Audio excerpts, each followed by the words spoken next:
Coleridge के कवि प्रतिभा के लक्षण। प्रतिभा का पहला लक्षण है काव्यबंध का उत्कृष्ट माधुर्य। जिस मनुष्य की आत्मा में संगीत नहीं है वह कभी सच्चा कवि नहीं हो सकता है। जिसमें प्रज्ञा या अध्ययन है वह सतत प्रयत्न द्वारा प्रकृति अथवा पुस्तकों से बिंब विधान का शिल्प तो सीख सकता है, पर वह साधन को ही साध्य समझने की भूल करता रहेगा। कविगत संगीत की आनंद की चेष्टा जो पाठक में भी अपने आप को जागृत करने में सामर्थ हो, कल्पना की देन है। इसमें परिष्कार या सुधार तो लाया जा सकता है, किंतु इसे सीखा कभी नहीं जा सकता है। इसीलिए कहते हैं कि कवि उत्पन्न होते हैं, निर्मित नहीं होते हैं। दूसरी प्रतिभा का लक्षण, लेखक की निजी रुचियां और परिस्थितियों से सर्वथा दूरवर्ती विषय का चयन। तात्पर्य यह है कि कवि जिन भावों का चित्रण कर रहा हो वे उसके अपने भावों से पूर्णतः पृथक हो। जहां विषय लेखक के तात्कालिक व्यक्तिगत संवेदनाओं और अनुभूतियों से लिया जाता है वहां काव्योत्कर्ष बाधित होता है। इलियट का व्यक्तिकता का सिद्धांत कॉलरिज के इस विचार से तुलनीय है। तीसरा लक्षण, सुंदर से सुंदर बिंब अपने आप में कवि का वैशिष्ट नहीं सूचित करते हैं। वे मौलिक प्रतिभा के प्रमाण तभी बनते हैं जब भाव की तीव्रता से उद्दीप्त होते हैं। भावोद्दीप्त बिंब की कल्पना को जगाकर संबद्ध विचारों और बिंबों में एकात्मकता लाते हैं। जैसे पद्माकर के निम्नलिखित दोहे में सांग रूपक के आधार पर बिंबों का जमघट लगा है, पर भाव का अभाव होने से सारे बिंब निष्प्राण लगते हैं।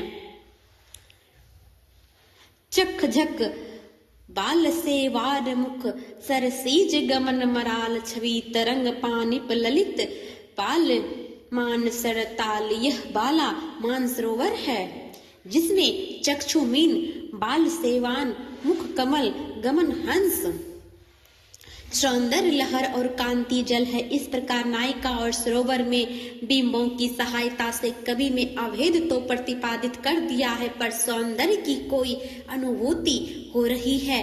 रूढ़ अपमानों को इकट्ठा कर देने की कवि कर्म नहीं, उसमें व्यंजनकता भी होनी चाहिए।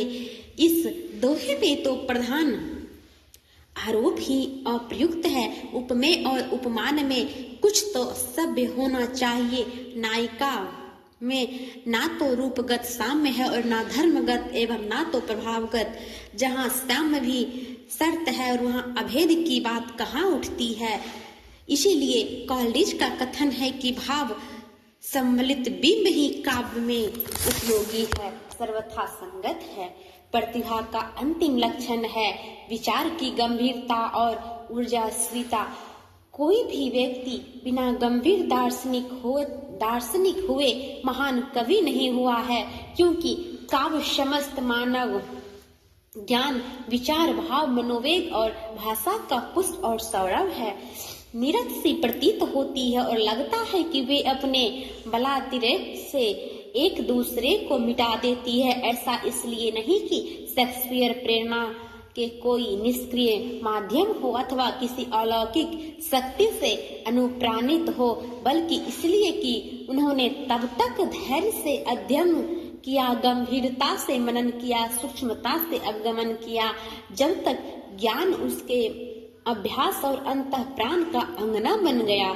स्पष्ट है कि कॉलरिज प्रतिभा के साथ अध्ययन मनन अवगमन गमन और अभ्यास का महत्व स्वीकार करते हैं, जो भारतीय काव्य शास्त्र के हेतु त्रिय प्रतिभा उत्पत्ति अभ्यास से समरूप है।